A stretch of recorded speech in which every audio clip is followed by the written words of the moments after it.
monde, j'espère que vous allez bien. Aujourd'hui j'ai envie de vous parler de vedettes telles que Lady Gaga qui portent énormément de cuir et de fourrure, donc des peaux d'animaux morts, et je trouve ça vraiment cruel, de mauvais goût. Et c'est pas la seule qui porte ça, regardez, il y en a aussi d'autres qui arrêtent pas d'arborer ces fringues de luxe, alors que en fait, je trouve pas que c'est du luxe de porter la mort.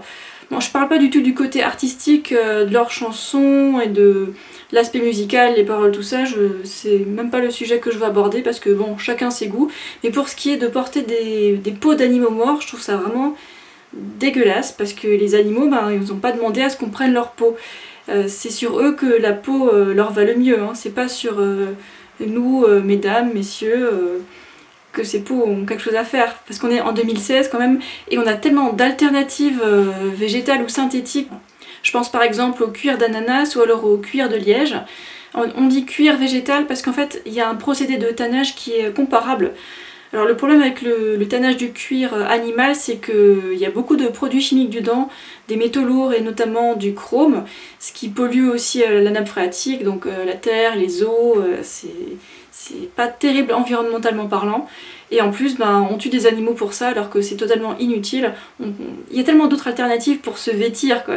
Donc il y a des fibres naturelles ou synthétiques, et il y a toutes sortes d'éco-cuir où on utilise plusieurs couches de fibres végétales. Et au final, on obtient un rendu qui ressemble au cuir et qui peut durer très longtemps aussi, hein. Qui peut durer même plus longtemps que le cuir et garder son aspect. Parce que oui, c'est vrai que dans l'esprit collectif, on s'imagine que les cuirs synthétiques, c'est de la camelote. Ouais, c'est vrai que quand on pense aux chaussures à 10-15 € en synthétique, on se dit que hop, ça va durer moins d'un an, c'est de la camelote, quoi. Alors que maintenant, ils font des super cuirs végétales, des super cuirs vegan. Et d'ailleurs, je vais vous demander votre participation.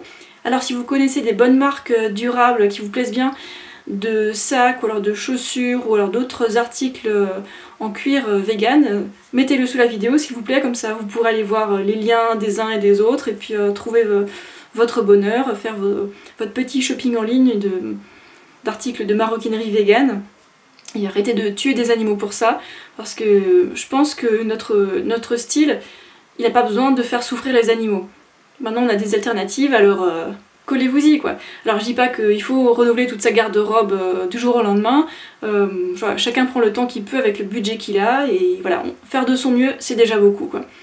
Si vous avez des petites choses à rajouter, n'hésitez pas à les mettre sous la vidéo, ça intéressera du monde, je pense.